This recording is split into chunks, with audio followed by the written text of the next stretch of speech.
on, I'm allowed to ask questions. Oh, you guys ask the questions all the time. I'm supposed to answer them, but you can't answer them? We're not the experts. Come on, I want to know. More touches from Mike. You got the questions. You said more touches? Yeah. You Galvanizes. Galvanizes have them? more of an Maybe. underdog mentality. More of an underdog? Nah, go on. You're better than the other team. No. Come on, think.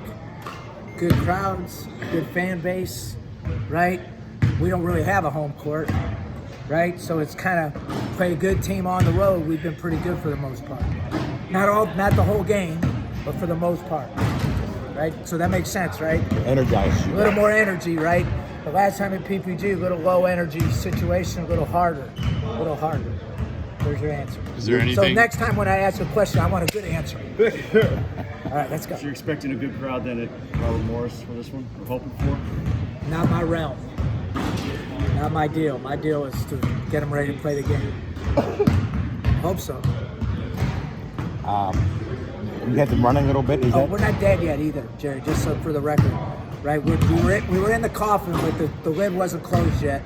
Right? We got it halfway closed, we got everybody that wasn't all in out, and now we're ready to go again. Did I say you were dead? No, I didn't say you. Why are you taking that sensitive? I tell you, I'm very sensitive. That's a generalized statement. I'm in a good mood today. Can you tell? I can see that. Okay, good. Yeah, I can see All right, that. go ahead. It's the music, right? No, you're getting a check today, huh? Yeah, I get paid today. That's You said the other day, if you beat the Barneys, you change immediately. What changed? What is changing now? You know, if you lose a game like that where you're up again and you give up a lead, you know, mentally it becomes a grind. It's harder. You know, it gives you renewed hope, gives you renewed optimism, tells you that you're a good team. You know, look, we beat St. Louis on the road. We beat St. Bonaventure on the road. We played good at Dayton for a half on the road. Really for most of the game. Rhode Island for a half on the road. You know, if you win 5 road games in the league, then you're probably a pretty good team. I don't know how many teams in our league have won 5, but probably only the good teams in the league. So I think that gives you some pizzazz going into the tournament. Now we have to take care of these last 3 games, you know, and like I told you before, you could sit there and say, well, George Mason isn't. George Mason's a good team, right? They beat VCU at VCU. They can't be good every night because they lost Kyer and they lost Ian Boyd, so it makes them inconsistent. But their big people are good and they've got some good guards. They just having trouble with consistency. Are their injury issues over now? No, they're gone. Those guys are both gone for the year, so you have to give them credit for hanging in there. You know, arguably Kyer's the first team All-Atlantic 10 player, and Boyd's one of the better role-playing forwards in the league as well. So when you lose 2 guys like that, ask Richmond last year, it becomes difficult. I noticed you guys are only shooting 68% from the free throw line in conference games, but you hit some really big ones at the end. What do you think enabled you guys to step up and hit those big ones with the fans going nuts? Well, Hughes doesn't get nervous at the end. He only gets nervous at the beginning. So he locked in and made a couple. And then, you know, Sincere, if you have to bet your house on somebody, you got to bet on Sincere making those, Tavian making them. So you got to make sure, part of the art of basketball at the end of the game is making sure you get it inbounded to your best free throw shooters, which they know who the best free throw shooters are too. So it's a little harder than it appears. So why didn't you complain about the balloon? I complained, but like when the referee said to me, "Would you want a technical on you if it was reversed?" I really couldn't answer. I mean, I wouldn't want that. I wouldn't want to lose a game because some fan threw something on the court. So when he said that, I couldn't really argue much. Makes sense, right? It's a bad deal though, because they iced our guy. Right, they distracted him. He made one, right? He made it after the whistle. And they cut it. But it's not very good sportsmanship. Let's put it that way. But can't they come together and just say, hey, look, we made the free throw, just technically no, because it came after the whistle. You know, it's a tough deal. But fortunately, Sin had enough mental toughness and enough focus not to miss the free throws. By saying Bonaventure was and everything going on with the game, how do you feel that your team reacted to this crowd? I thought we had a bad 4 minutes to start the second half, and then we rallied back, and then we had another 3 minutes. If we could get that center, get his head out of his behind, it would probably be pretty good. 21? The 21. Make sure you get that in context, because he asked the question. No, you're not allowed to ask him. I was gonna say, what was the locker room like after that? Because it felt like a big game, you know, like considering a bunch of records you guys set. I don't know if that matters much, but I mean, what was wrong? Well, I think, when you take over a program, I mean, our guys are happy to win. This has been it's a grind for every team in America. But we've been very close to being really good, right? So when you get validation, it gives you self-gratification. So, can we revalidate and revalidate and revalidate? That's going to be the question. Is there part of it, like you kind of said this earlier, is there part of it too that like it would have been a pretty tough loss had you lost? You know what I'm saying? Because you had the lead at halftime and gave it up like that. It would have been tough. So is part of it like also just avoiding that, you know what I'm saying? Like when you go. Yeah, right. Yeah, I mean, like I told you, they're a little more resilient than me, but when you win, it's easier to come to practice, trust me. We didn't do anything yesterday. That's probably my biggest concern going into this game is we had 2 long bus rides in a row. So now we got to make sure that we're juiced for this game. That's why we kind of try to have fun today in practice. Are you getting now the bench minutes you hope to get from guys like Buck and Rotroff? I thought we got good play from Maceo. That helped us. I think he's key for us. I thought Buckley came in and really played well defensively and gave us a little rest there. And then Rotroff, we've been wanting to play those guys. Rotroff really helped us. It allowed our bigger guys to be fresher, especially with Marcus having the ankle issue. Without Rotroff, we don't win that game. We've talked a ton about three-point shooting, and you say all the time that Damian's a guy who could really go off for you. It seems like when he doesn't, you can sometimes rely on Lamar to have those 4% on Wednesday. Is that fair to say that like those are the 2 guys that Lamar's kind of elevated himself to? I never really thought about that, but I'd love to see if both of them could make a couple, and then Maceo could make a couple. We might win some games. But it is good that if one of them doesn't get it going, the other guy can.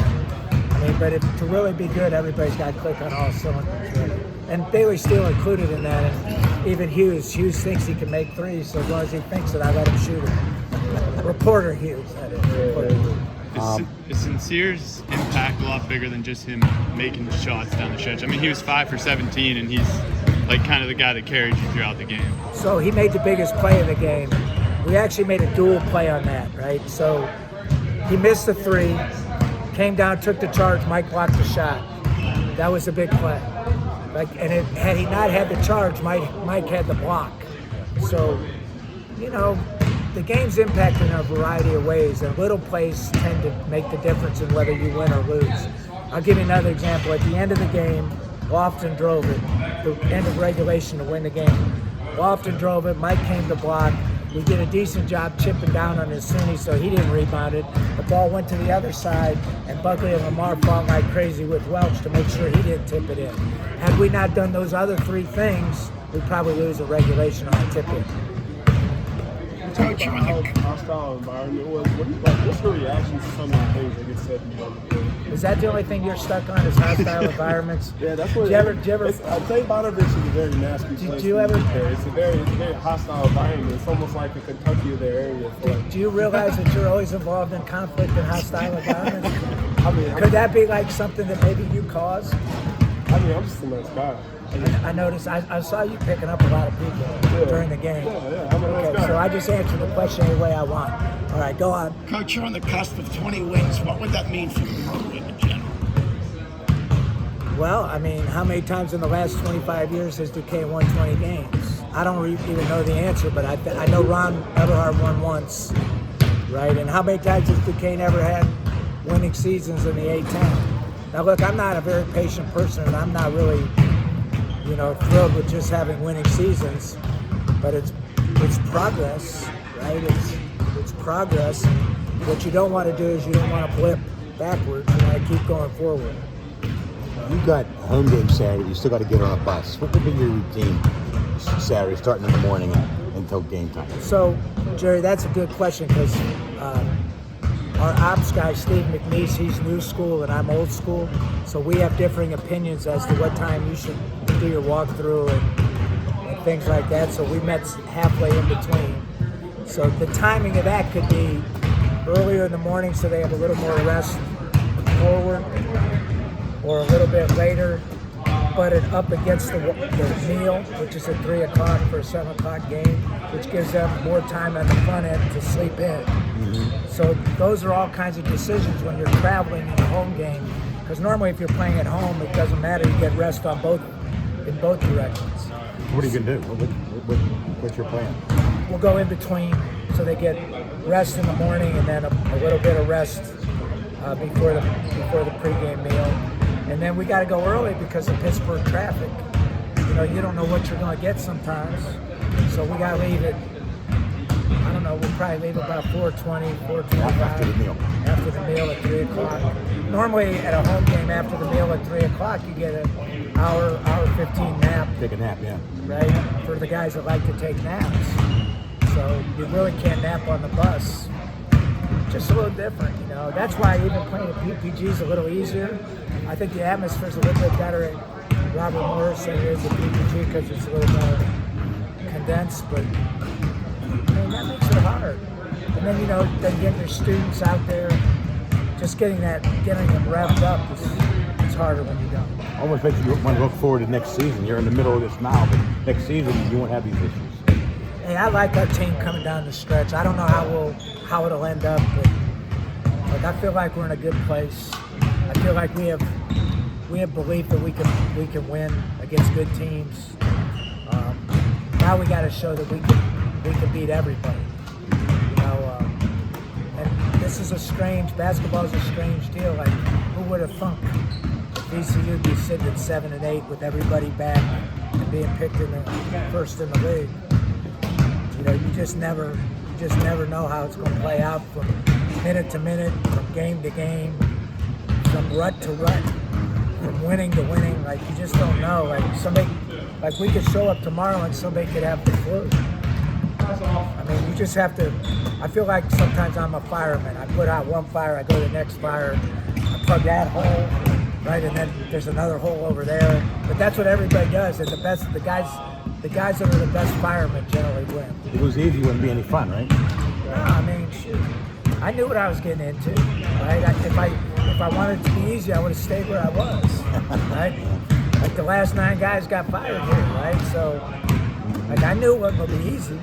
I didn't know my bald spot would be as big as it is right now, but I knew it wasn't going to be easy. How's the Walter's ankle and being able to feed your own call to go easier on him? You said those before. I've been easier on him, I think. It's funny because playing hurt is hard, and it's different people adjust differently to it. And you know, he gave us some good minutes the last game, and then he got stiff and we couldn't play him. So, you know, we're going to protect him because we got to make sure he's ready for that tournament. But the good thing is now we know Rotroff can play.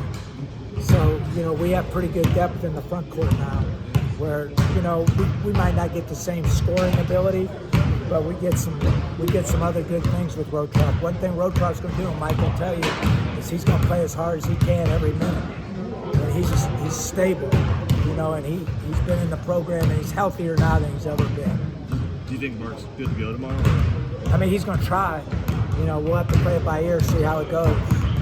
You know, he practiced, so I'm assuming. You know, I'm sure he's not 100%. Is this the same thing that kept? I know it's an ankle. Was it ankle earlier in the year, or was it? It's a different deal. Yeah, a different deal. When you use the phrase "good depth," here in your 3rd season, that means you got something going. You didn't have good depth when you got here. Well, I think, you know, we've been hurt a little bit by turnover. Like, we've had more turnover than I would have preferred, but we almost had to because we had to flip that roster so quick the first year to make sure we didn't get smashed. Yeah. You know, because guys leave. So we had to move quickly and couldn't do as great a due diligence as normal. And then we had to earn credibility so that our next recruiting class would be good. Right. So I think next year we'll have exactly where we want to be, assuming we don't lose anybody along the way, which you can't assume that anymore, right? It's a whole different world out there now. It's the world of free agency. And so even guys you think are all in, you just, you know, people tamper here, tamper there, you know, got an opportunity to play at the highest level, you know, you just never know. I can't remember. Have we asked you about the new rule, the proposed new rule? How about being able to play right away? If you transfer, you okay with that? I don't have any choice. I mean, so I had a son, obviously, as a college player that used the one-time transfer rule in soccer. He sat out. No, he didn't have to sit. You graduated? No, he didn't have to graduate because with soccer, you didn't have to sit out. Or soccer's different. So, you know, when you analyze it from that perspective, why should a soccer player get an advantage that a basketball or football player can't? You know, it becomes a little unfair, right? Mm-hmm. So, you know, but it's not always fair for the coach at that point either. Yeah. So it's better for the big boys, let's be honest. Because if we get a great player as a freshman here, right, then I'd say 60% of them might leave, right? They're great players, where are they going? You know, they're bad players, they lose them, they don't care. They'll just take one of our 60%, you know, one of our good ones. Yeah, right. So they can shuffle the bottom part of their roster. Now, it's not their fault. That's just the evolution of life, right? It's kind of like that. So, but we couldn't continue to go down the same path we had because of the other people being able to transfer and our guys not. So my thing is I just adjust. And I made I had two guys, my two big guys at Akron when Mike was there, they graduated in 3 years and could have gone anywhere in the country. And they stayed. Mm-hmm. So we have to do a good job with our guys. There has to be enough in the program, a good equipment deal, good meals, good shoes, good travel, good charters, that you got to treat them right, you got to develop them so that they don't leave. If any of those things are lacking, you can lose guys. Limos for the starters going to Robert Morris, maybe? What's that now? Limos, get limo service for the starters? I don't think you're allowed to do that, Jerry. Figure it out. Don't give me any damn ideas. Right? Okay.